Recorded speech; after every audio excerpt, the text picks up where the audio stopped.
Presidente Johnny, mas vamos à luta. Excelentíssimo senhor presidente Johnny Pereira, excelentíssimo coordenador nacional de interiorização, João de Deus Querido Filho, caríssimo presidente do NAI, Igor, cumprimentar os colegas advogados aqui presentes, doutor Juliel Rangel, doutora Anastácia, doutora Ana Brista, doutor José Neto, enfim, a todos, cumprimentar a todos os colegas estudantes, acadêmicos de Direito das faculdades católicas de São Francisco e o UFCG, me parece que hoje estão aqui. Dizer inicialmente de minha alegria, de minha satisfação de hoje estar aqui, aprendendo verdadeiramente com o Johnny, com o João, e sem nenhuma dúvida, um dia, quando eu for contar a minha história, presidente, eu direi que estive hoje aqui ao lado destes dois grandes expoentes da advocacia cajazeirense, por que não dizer paraibana e sertaneja. Portanto, eu tenho que fazer aqui inicialmente essa ponderação de que é uma alegria, uma honra, eu diria até que é uma dádiva para mim estar hoje aqui ao lado dos senhores. Meu nome é Breno Moreira, eu estou presidente da Comissão da Jovem Advocacia aqui da subseção de Cajazeiras. Eu me formei na faculdade, hoje Faculdade Católica da Paraíba, então Faculdade de Filosofia, Ciências e Letras de Cajazeiras. Ingressei no curso de Direito aos 16 anos de idade e já no início resolvi abraçar a missão, abraçar eu diria que o sacerdócio de advogado. Eu digo desde o início porque no segundo período do curso de Direito eu resolvi, já no escritório de um então professor da instituição, iniciar um estágio. Naturalmente, inicialmente apenas as cadeiras propedêuticas, filosofia jurídica, ética, hermenêutica, não tinha muita experiência e nem tinha tanto o que oferecer ao escritório assim. Muito pelo contrário, tinha muito o que aprender, tinha muito o que adquirir de experiência, mas aí Deus me deu essa graça de ingressar no escritório de doutor Francinaldo, conselheiro estadual aqui da seccional da Paraíba. À época ele era meu professor na instituição de Direito Financeiro, e aí eu comecei devagarinho, digitalizando a documentação, alimentando os sistemas e fui pegando gosto pela coisa. Eu vou aqui fazer um pequeno parêntese, um pequeno registro e remeter ainda a minha história de acadêmico na faculdade. Durante um determinado período, presidente Johnny, João, Igor, a minha família ela passou por uma instabilidade financeira. A minha mãe, ela fazia parte da política de minha cidade, ela ocupava um cargo político e resolveu, pois bem, deixar esse cargo por opção, verdadeiramente. E aí eu já estava no curso de Direito. Eu não sei se ainda hoje existe, mas na minha época existia um sistema de financiamento que chamava-se Pra Valer. É um juros altíssimo. E naquele ímpeto, naquela vontade de cursar e de não assim passar muito tempo parado, né, sem estar na faculdade, nós resolvemos por aderir a esse sistema de financiamento. Pois bem, passei um período e aí quando foi para entrar no segundo, nós vimos que aquela bola de juros estava exorbitante e que verdadeiramente não dava para continuar daquela forma, né? E chegou então um momento em que nós observamos se eu seguiria ou não no curso de Direito. À época, eu era muito ligado à música, sempre gostei muito de música, né? E inventava, João de Deus, de tocar sanfona. E fiz um plano e talvez, e isso quase se concretiza, eu digo, eu vou vender minha sanfona, devo vender na época pelos R$3.000, vou pagar aí uns 3 meses de faculdade e Deus mostra um meio. Mas aí me surgiu a oportunidade de trabalhar na faculdade católica, no NTI, né, ligando ar-condicionado, montando o sonho e tudo mais, para que assim eu conseguisse custear a mensalidade. E nesse período eu vim morar em Cajazeiras. E nesse período eu convivi de forma muito próxima com o padre Gervásio, que foi advogado, hoje ele está licenciado, mas que, segundo ele, João e Johnny, atuou apenas em um caso na vida dele, e foi no âmbito criminal. Ele, inclusive, foi professor lá na UFCG, e aí eu fazia refeições no seminário em que ele é o reitor, que é ao lado da instituição. E isso foi durante um ano. E geralmente, na hora do almoço, sempre ele me contava as histórias da época de professor e especificamente dessa experiência por ele vivida nessa defesa criminal que ele fez e conseguiu a soltura do constituinte e naquele dia, então, decidiu não mais advogar e dedicar-se apenas ao sacerdócio, né? Pois bem, e aí eu sempre fui tendo contato com essas pessoas e sempre fui verdadeiramente adquirindo e desenvolvendo esse interesse pela advocacia. Uma coisa que me preocupa bastante, e me preocupa de verdade, João, é que a minha época de estudante não faz muito tempo. Me formei em dezembro de 2020. Recebi meu AB dia 25 de fevereiro de 21.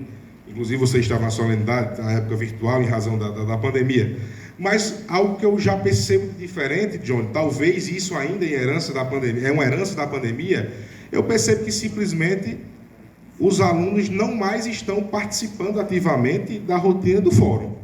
Nós tivemos recentemente uma pauta de júris, com júris de repercussão, não só na cidade, mas no estado, e não tinha um sequer estudante acompanhando o julgamento. E eu comentava isso com os colegas mais próximos, que a gente brigava para saber quando era que a pauta saía, né, para poder acompanhar de perto. Nós íamos, e aí as audiências presenciais, para o bem ou para o mal, já estão retornando, né? Enfim, aí quem seja das duas correntes, da virtual ou da presencial. E aí nós não visualizamos mais estudantes nos fóruns acompanhando presencialmente as audiências, acompanhando presencialmente os julgamentos, e isso me preocupa muito, porque, sobretudo, aqueles que querem advogar, infelizmente, e não é por uma deficiência dolosa, me permitam usar esse termo, das instituições, faculdade nenhuma prepara nenhum acadêmico, nenhum estudante para a advocacia. Só se aprende a advogar advogando, só se aprende a advogar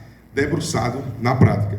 Portanto, não é aquela petição que a gente faz na disciplina de prática, não é aquele atendimento que a gente faz no NPJ que vai nos preparar verdadeiramente para a advocacia. É preciso ir à luta, é preciso receber a procuração, João de Deus, Johnny, e ir até a missão, e cumprir a missão.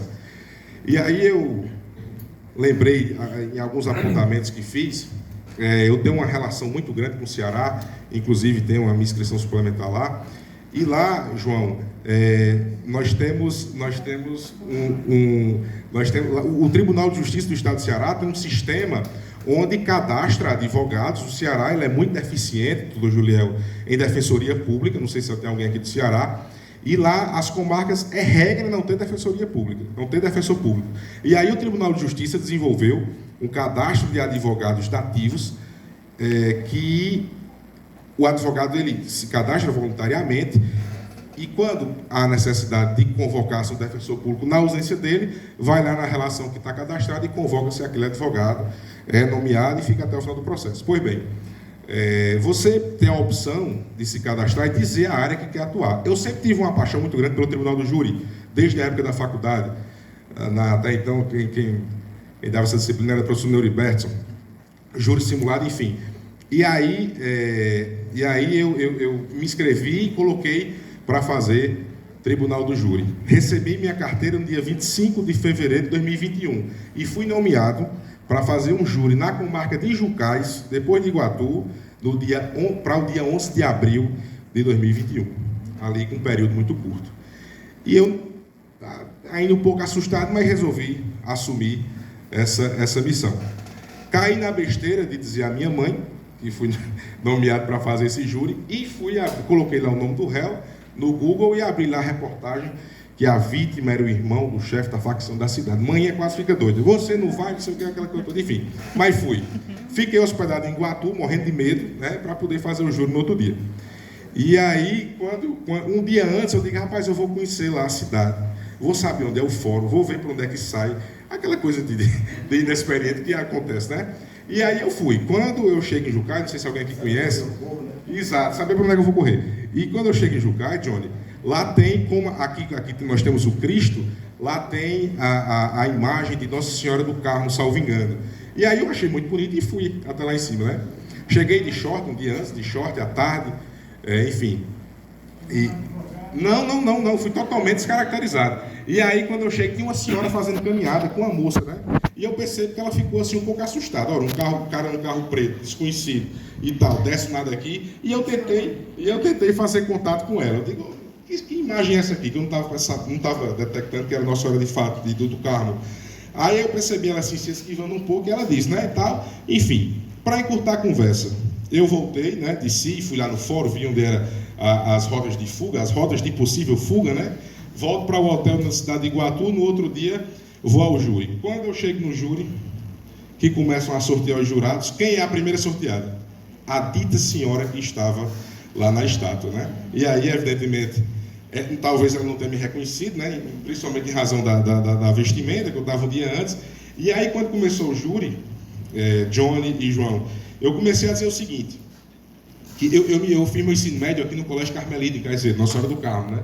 E aí eu comecei a dizer o seguinte, que estava ali, era motivo de muita alegria, e que estava, de certa forma, me remetido à minha juventude, veja só, viu? Porque eu fui conhecer a imagem de Nossa Senhora do Carmo, que é o mesmo, a padroeira do colégio em que eu estudei. E ela já consegui fazer o contato, e ela já começa a olhar para mim e piscar o olho. Eu digo, já tem um voto na hora que for para colher. Mas, enfim... Mas aí, fui fazer esse júri e gostaria de relembrar, e eu comecei essa história desse julgamento para poder fazer aqui, para trazer a vocês um fato que foi o que verdadeiramente me despertou sobre o que é a missão do advogado. Como eu disse a vocês, eu fui nomeado para esse caso. E aí, no Ceará, existe uma dificuldade muito grande para a população carcerária, que eles colocam os presos, né, enfim, em centros distantes. Não tem, como nós temos aqui em São João do Rio do Peixe, a cadeia pública, temos em São José de Piranhas, enfim. Geralmente vai para Juazeiro ou Itaitinga, né? Icó tem uma cadeia pública, mas é um centro de triagem. Pois bem, esse cliente, digamos assim, estava preso no Torão, né, que a gente conhece pelo Torão. E aí eu vou até lá para poder atendê-lo antes do júri. Quando eu chego, ele já estava preso há 1 ano e 9 meses. Quando eu chego, uma burocracia, enfim, para entrar lá é bem criterioso. E aí, quando eu tenho acesso a ele, eu percebo que ele vem até mim com um certo espanto, algemado, né, evidentemente. E aí ele diz o seguinte, quem foi que deu meu nome? Quem foi que deu meu nome? Muito apavorado. Aí eu fui explicar a ele que era advogado ativo, que estava ali nomeado, que quem ia me pagar era o Estado, pelo menos em tese, né? E aí ele foi se acalmando, né? E num dado momento ele começou a chorar, copiosamente. Eu digo, mas o que é que está acontecendo? Ele disse, olha, o senhor é a primeira pessoa que eu estou vendo, desde o dia que eu cheguei aqui, há 1 ano e 9 meses, o senhor é a primeira pessoa que eu estou vendo que nem é policial penal e nem é colega preso. Nunca um advogado me atendeu, nunca um familiar veio me visitar, não sei se o pessoal lá está vivo, está morto, enfim. A família é quem proporciona material de higiene pessoal e tudo mais, e ele nunca teve nenhuma notícia, né? Ou seja, eu fui a primeira pessoa em que ele pôde conversar, pôde contar a sua história, pôde ser verdadeiramente acolhido. Portanto, essa é a missão da advocacia, né? Muito se fala em júri, muito se fala nessa área criminal, porque talvez seja, Johnny e João, a área que mais nos deixa próximo dos das duas extremidades que nós temos na vida. A vida, verdadeiramente, e a liberdade, né? Hoje pela manhã, por exemplo, eu estive em Juazeiro, João, como você sabe, fazendo uma audiência trabalhista, né? E lá tratava-se de um acidente de trabalho onde o esposo da minha cliente faleceu verdadeiramente, né? Era gari, sofreu uma queda do caminhão, e aí um objeto metálico perfurou ele, né? Enfim, da região da virilha até o fígado, pegou essa região do pulmão, enfim. E a empresa dizia que era um objeto que ele estava no bolso. Veja só, não tinha como a pessoa ter no bolso um objeto que pudesse atingir isso tudo. Nós, enfim, fomos ter que desconstruir isso em audiência e tudo mais, e nas minhas mãos estava uma senhora enlutada, perdeu o esposo, e com um filho de 4 anos para criar, né? Portanto, nós temos que ter muita responsabilidade naquela missão que nós vamos assumir. Nós não podemos simplesmente tratar como se fossem papéis, são pessoas, seja para fazer um divórcio, seja para fazer um reconhecimento de união estável, de solução, seja uma aposentadoria por idade, pastor Ricardo, seja um júri, são pessoas. Tem pai, tem mãe, tem filho, enfim, nós temos que ter muita consciência disso.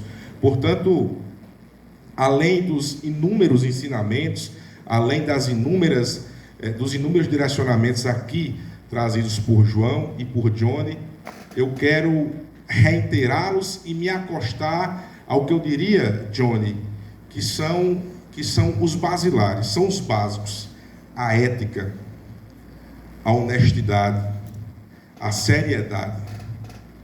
Advogado não pode ter rabo preso com ninguém. Advogado não pode ter complô com ninguém.